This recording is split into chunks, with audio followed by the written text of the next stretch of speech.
The marble floor of the Aurelian Sky Lounge gleamed like polished obsidian, reflecting the warm, amber glow of crystal chandeliers that hung from a ceiling painted to mimic a sunset over the Mediterranean. The air smelled of aged leather, single malt scotch, and the faintest trace of jasmine drifting from imported orchids that lined the entryway.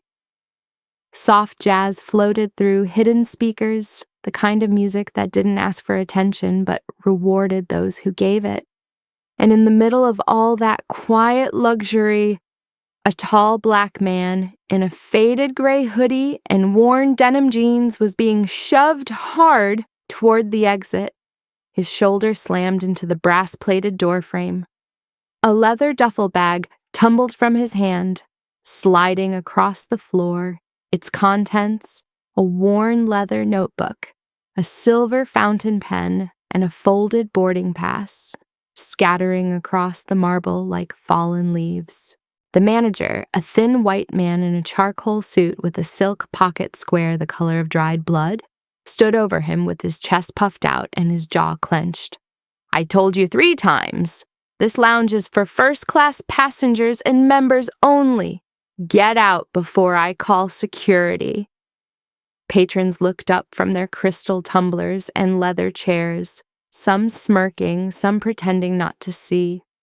A woman in pearls covered her mouth and whispered to her husband. A businessman shook his head and went back to his Wall Street journal. The man on the floor said nothing.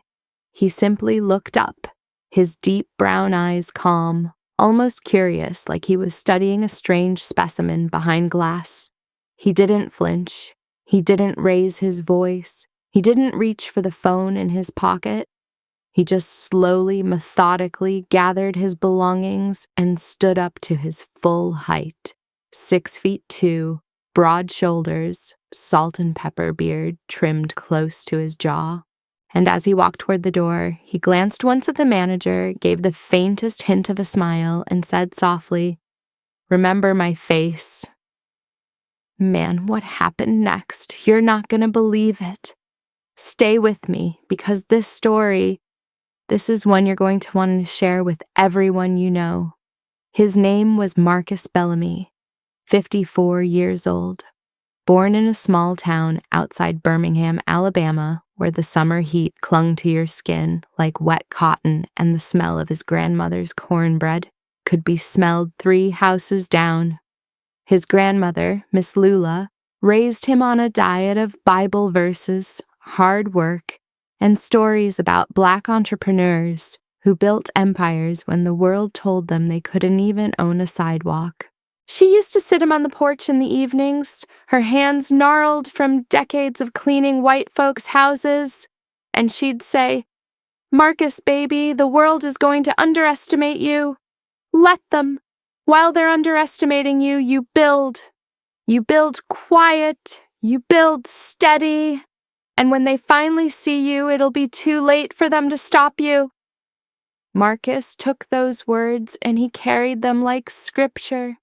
He worked his way through community college, then transferred to Morehouse on a partial scholarship, then earned his MBA from Wharton through a program that he paid for by working night shifts as a janitor at a downtown Philadelphia hotel.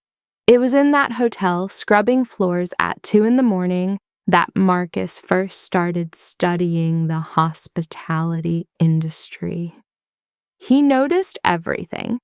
The way the front desk staff treated guests differently based on what they wore, the way the kitchen ran out of certain items because of poor inventory management, the way the manager screamed at the housekeeping staff but smiled like a saint when an executive walked through the lobby. He kept a notebook, the same worn leather one he'd been carrying when the manager threw him out of the lounge, and he wrote everything down. By the time he was 32, Marcus had saved enough money to buy a small, run-down motel off Interstate 95. Everyone told him it was a terrible investment. The building was rotting, the plumbing was a nightmare, the neighborhood was sketchy. But Marcus saw something nobody else saw. He saw potential. He gutted that motel, renovated it himself on weekends, and turned it into a clean, affordable boutique hotel that catered to traveling nurses and traveling salesmen. Within 3 years, he owned 4. Within 10, he owned a chain of 42 boutique hotels across the East Coast. And then came the moment that changed everything. A small regional airline was going bankrupt, and the federal government was looking for a buyer who could turn it around. Marcus, with backing from a small consortium of Black investors he'd built relationships with over the years, made a bold offer. He bought the airline for pennies on the dollar. Everyone in the industry laughed. A hotel guy buying an airline? It was supposed to be a disaster. But Marcus did what Marcus always did. He went quiet. He went steady. He listened to his employees. He cut waste at the top, not at the bottom. He invested in his pilots, his flight attendants, his ground crew. He renamed the airline Aurelian Airways after the sunsets his grandmother used to point out to him on that porch in Alabama. And within 5 years, the airline was profitable. Within 10, it was the fastest growing premium airline on the East Coast. And then he did the thing that nobody saw coming. He built the Aurelian Sky Lounges, a chain of premium airport lounges across major cities, designed to be the most luxurious, most welcoming spaces in any airport. He poured millions into them.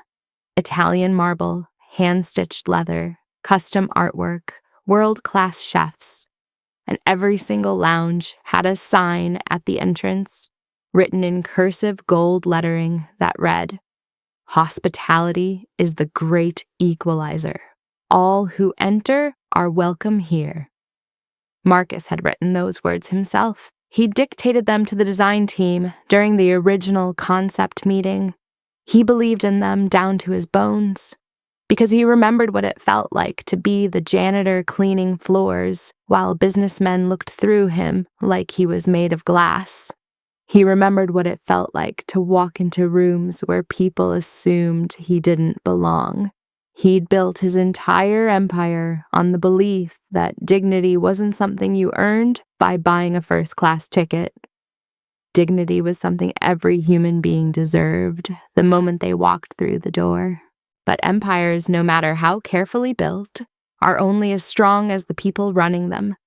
And lately Marcus had been hearing things, whispers from his executive team, complaints filtering up from customer service, anonymous reviews on travel forums describing experiences at the flagship Aurelian Sky Lounge in JFK that didn't match the brand's promise, stories about staff being rude, stories about certain customers being treated differently, stories that, if true, would be a betrayal of everything Marcus had built. So Marcus did what he always did when he wanted the truth. He went quiet. He went steady. He told his executive assistant he was taking a personal week. He flew commercial, in coach, under his birth name, which most people didn't know because his public name on company filings used his middle initial. He dressed in clothes he'd had for years, a faded gray hoodie his daughter had given him, jeans worn soft from washing, a pair of running shoes that had seen better days. He looked, for all the world, like an ordinary man with a boarding pass and a story nobody was paying attention to. And on a Tuesday afternoon in late October, he walked into his own flagship lounge to see what was really happening behind the curtain. The manager who threw him out was named Preston Whitfield, 38 years old, Yale undergrad, Cornell hospitality masters, the kind of resume that opened doors and confirmed assumptions.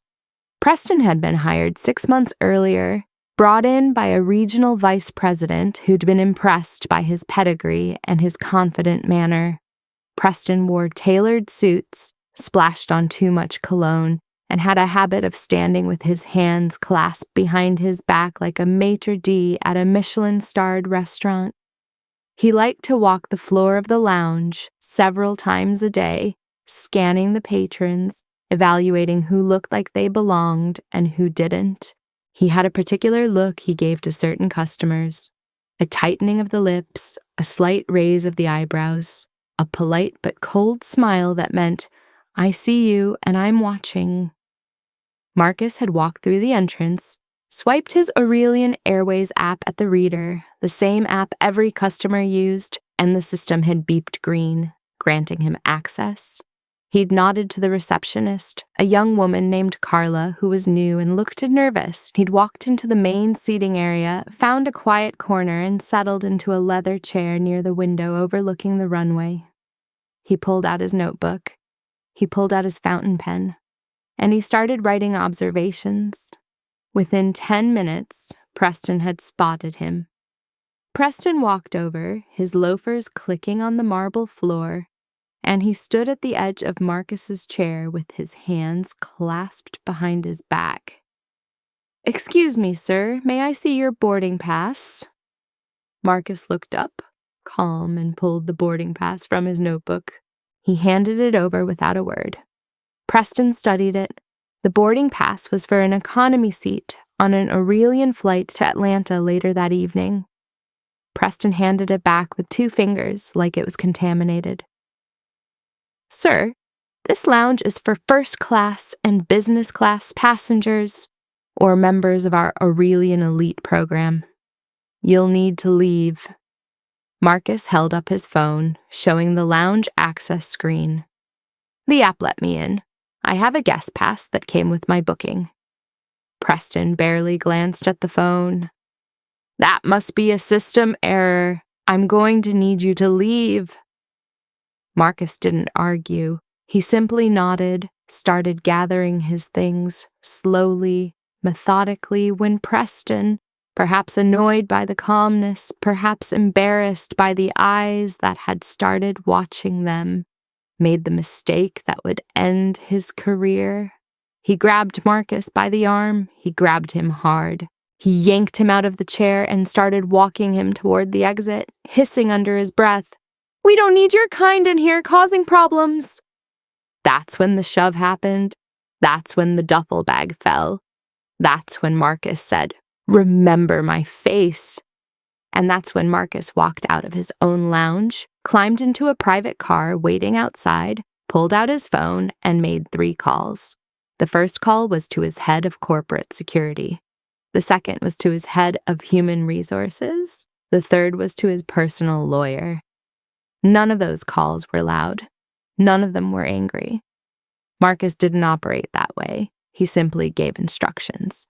Gather the security footage. Gather the lounge access logs. Pull every customer complaint from the last 6 months. And then he said something that would change Preston Whitfield's life forever. Schedule a town hall at the JFK Lounge for Friday at noon. Make it mandatory for all staff and tell the regional VP to be there. I want to address them personally. 48 hours passed. Preston went about his life as if nothing had happened. He told the story to his fiancée over dinner, laughing about the homeless guy who'd somehow snuck into the lounge. He texted a few friends about it. He even mentioned it to a couple of regular customers the next morning, joking that the riffraff is getting bolder these days. His boss, the regional VP, a woman named Diane Holloway, called him on Wednesday afternoon to confirm a town hall meeting was happening Friday. Preston wasn't worried. Town halls happened all the time. New initiatives, brand updates, quarterly reviews. He went into Friday morning expecting the usual.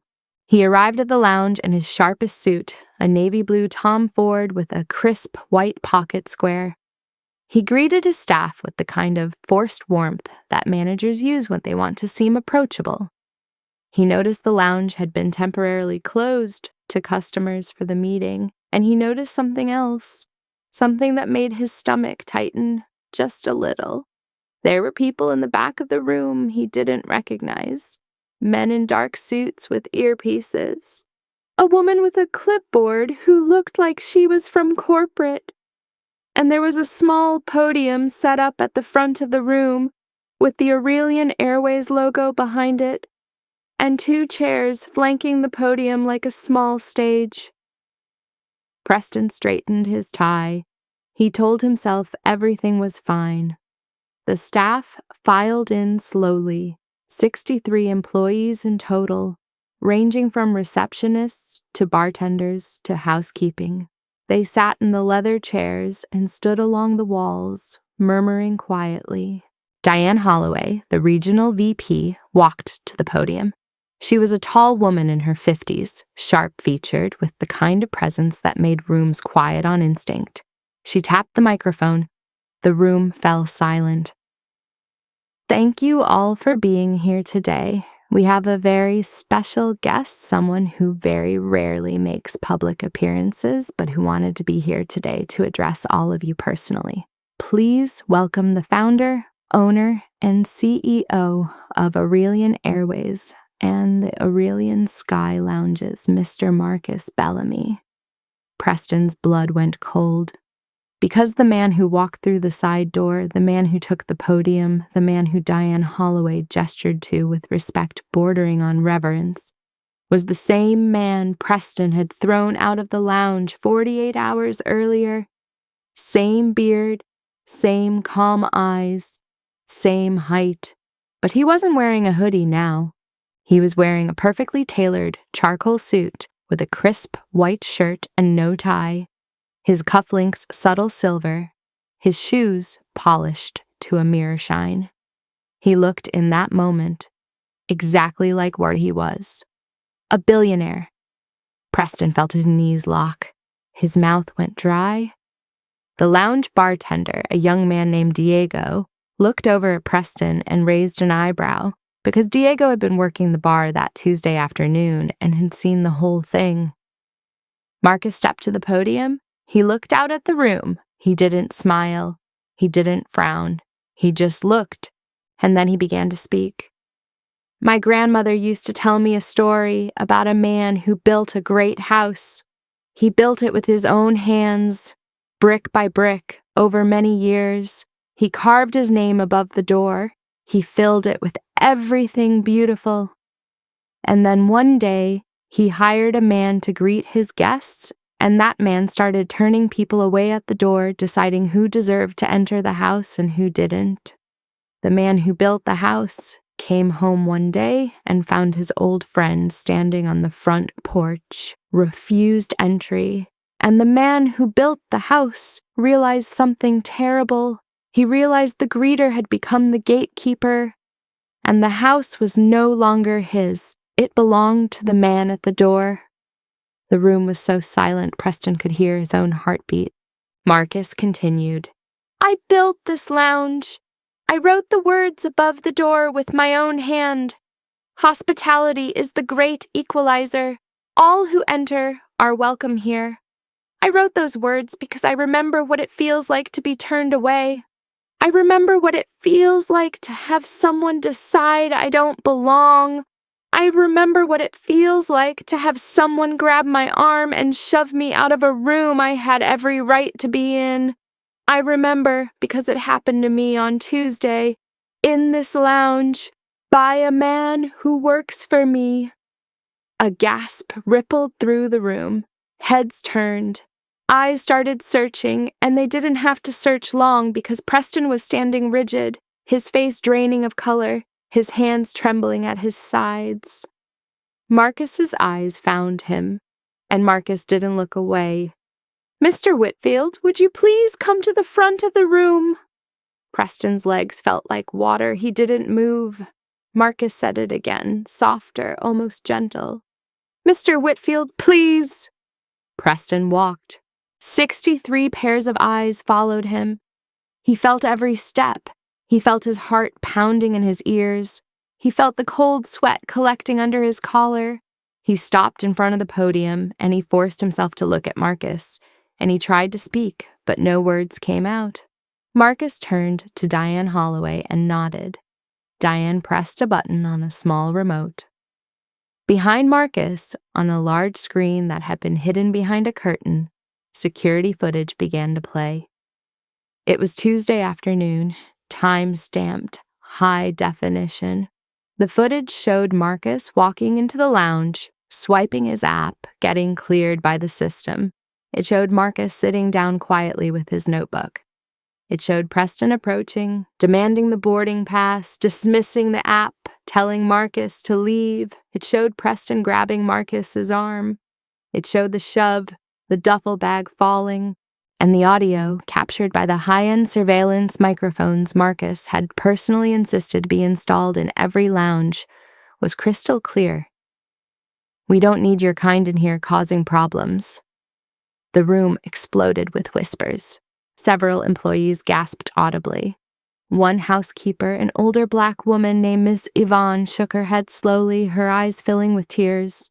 Diane Holloway pressed the button again. The footage froze on Preston's face mid-shove, mouth twisted in a sneer. Marcus turned back to Preston. "Mr. Whitfield, 3 things. First, you violated the access policies of this company. The app cleared me. The system was correct. You overrode it based on your own assumptions about how I looked. Second, you put your hands on a customer. You assaulted a paying patron of this lounge. That is a fireable offense in any establishment, but particularly in one that I built around the principle of dignity. Third, and this is the part that grieves me the most, you said the words, 'your kind,' not this kind of behavior, not people without proper credentials, your kind, and we both know what you meant." Preston opened his mouth. "Mr. Bellamy, I didn't mean, there must have been some kind of misunderstanding. The system, I just thought."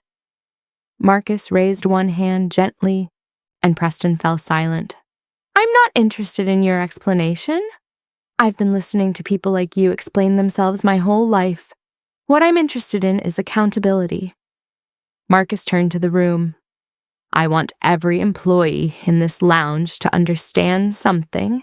The Aurelian Sky Lounge is not a place where any one of you gets to decide who belongs and who doesn't. The system decides. The boarding pass decides. The membership decides. Your job is to make every guest who walks through that door feel welcomed. Your job is not to look at someone's clothes or their skin or their accent and make a judgment about whether they deserve to be here. If you cannot do that job, this is not the place for you. I will help you find another job somewhere else, but you will not work for me." Marcus turned back to Preston. "Mr. Whitfield, you are terminated, effective immediately. Security will escort you to your office to collect your personal belongings, and then they will escort you off the premises. Your final paycheck will include severance through the end of the month, which is more than you deserve, but which I am offering as a gesture of grace. In addition, the customer you assaulted, that being myself, will not be pursuing personal legal action against you, but the company will be filing a formal report with the Port Authority Police regarding the assault, and that will be on record. Your non-disclosure agreement remains in effect. You will not speak to the press about this company. Do you understand?" Preston nodded numbly. He couldn't speak. He couldn't think. His entire career, his entire identity was crumbling in real time in front of 63 witnesses. 2 of the men in dark suits stepped forward and gestured for Preston to follow them. Preston walked, his head down, his shoulders shaking. The room watched him go. The side door closed behind him. And the silence that followed was the kind of silence that holds weight. Marcus took a deep breath. He looked out at the staff, and his voice when he spoke again was different, softer, warmer.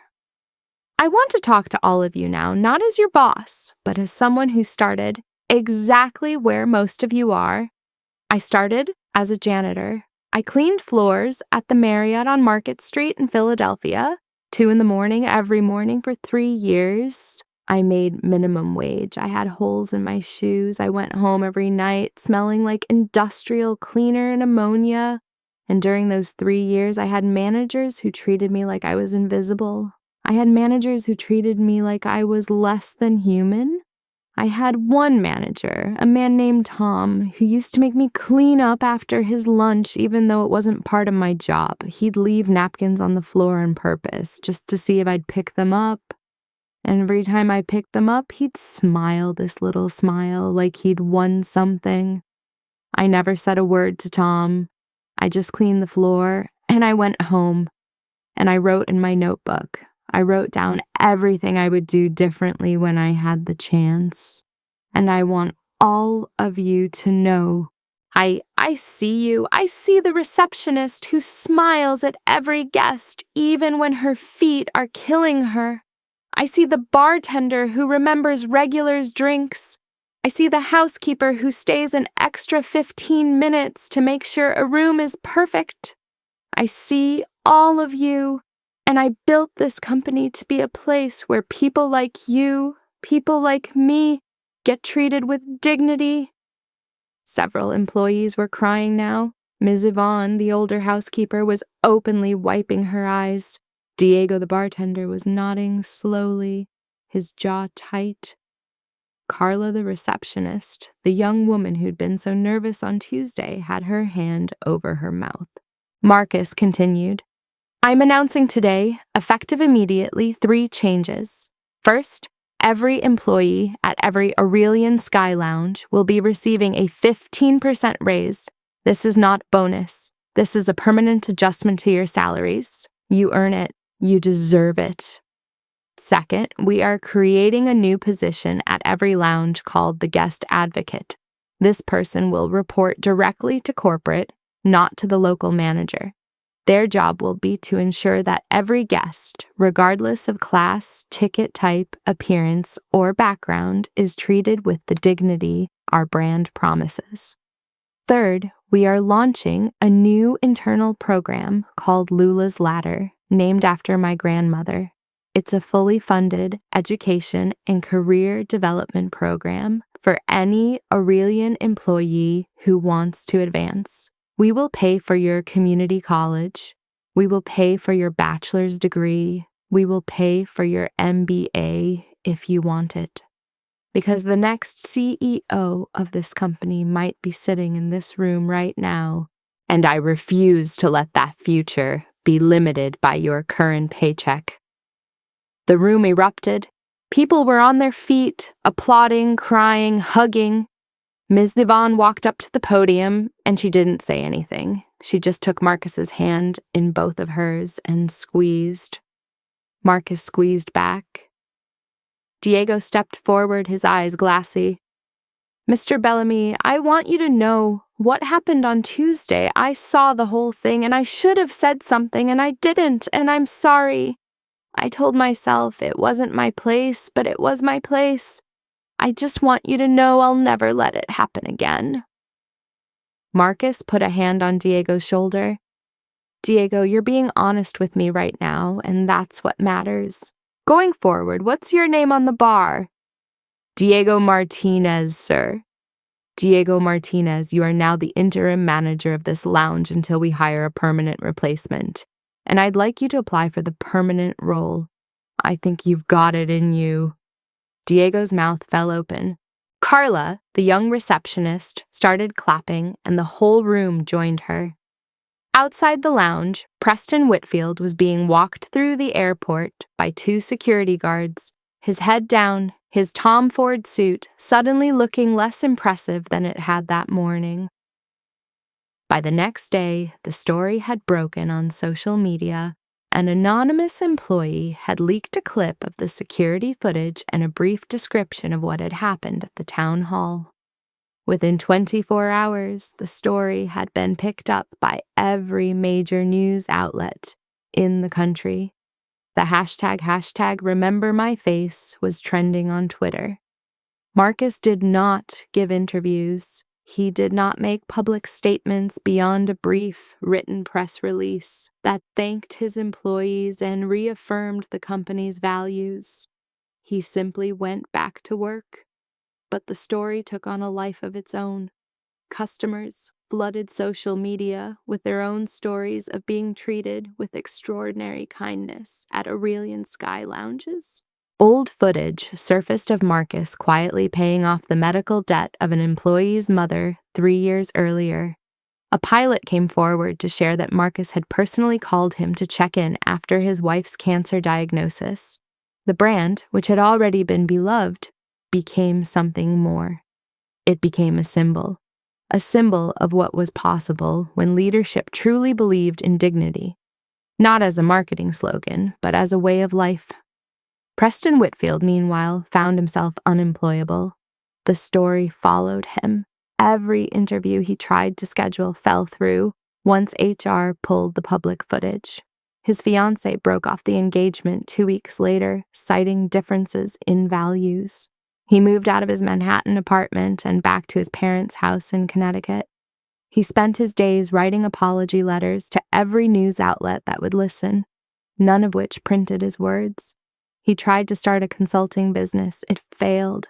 He eventually took a job as a sales associate at a department store in Stamford where he worked the floor, helping customers find dress shirts and ties.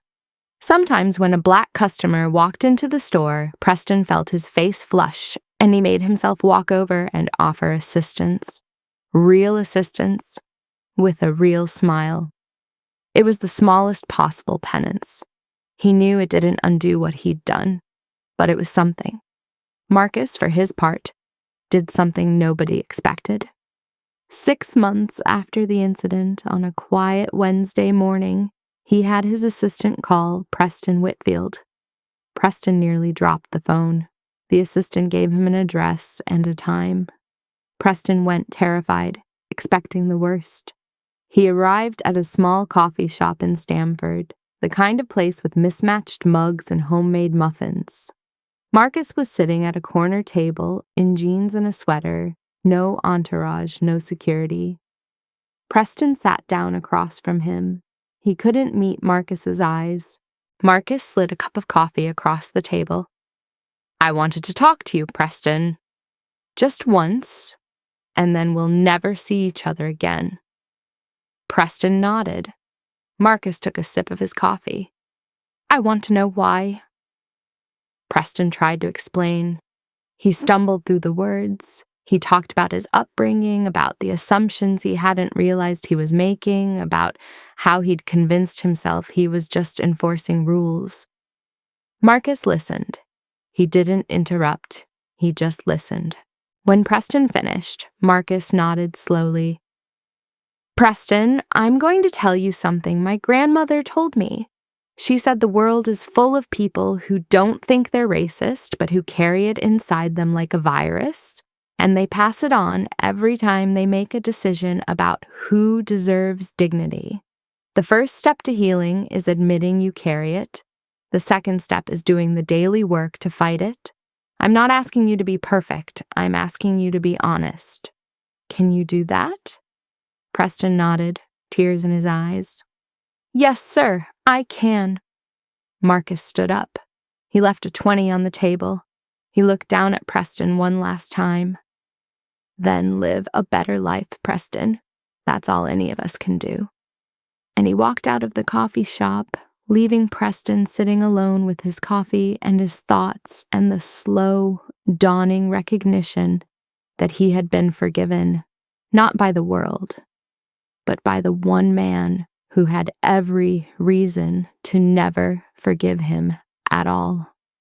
Years passed. Aurelian Airways became one of the most beloved brands in American aviation. The Lula's Ladder program funded the education of over 400 employees in its first 3 years. 3 of those employees went on to become senior executives at the company. Diego Martinez became the regional vice president of all East Coast Aurelian Sky Lounges, replacing Diane Holloway when she retired.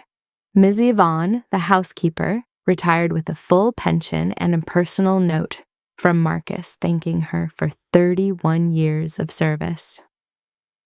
Carla, the young receptionist, finished her bachelor's degree through Lula's Ladder and is currently in business school, fully funded by the program. Marcus continued to do what Marcus had always done. He went quiet, he went steady. He visited his lounges in disguise once or twice a year just to check. Nobody ever recognized him. The standards held. And on a quiet Tuesday afternoon, exactly 5 years after the day Preston Whitfield threw him out of his own lounge, Marcus sat in the same leather chair in the same corner of the JFK Aurelian Sky Lounge. He had his notebook. He had his fountain pen. He was wearing a faded gray hoodie, and a young receptionist named Aaliyah, who had only been working at the lounge for 3 weeks, walked up to him with a warm smile, offered him a glass of sparkling water, and asked if there was anything he needed. Marcus smiled back at her. "No, thank you. I have everything I need." Aaliyah nodded and walked away to greet the next guest. Marcus opened his notebook. He wrote one sentence: "The house belongs to the builder again." And he closed the notebook and he looked out the window at the runways stretching toward the horizon, and he thought about his grandmother on her porch in Alabama. And he smiled. So that's the story, family. And I want you to think about something. Marcus Bellamy didn't yell. He didn't cuss. He didn't even raise his voice. He just remembered who he was, he stayed steady, and he let the truth do the work. And he built something better out of something broken. That's what real power looks like. Real power doesn't have to scream. Real power just has to show up. So if this story moved you, if it reminded you of somebody you know, if it made you think about the way we treat people every single day, do me a favor, hit that like button. Share this with somebody who needs to hear it. Subscribe to the channel because we've got more stories like this coming. And drop a comment below. Tell me, what would you have done if you were Marcus? What would you have done if you were Diego? Let's talk about it. I'll see you in the next one.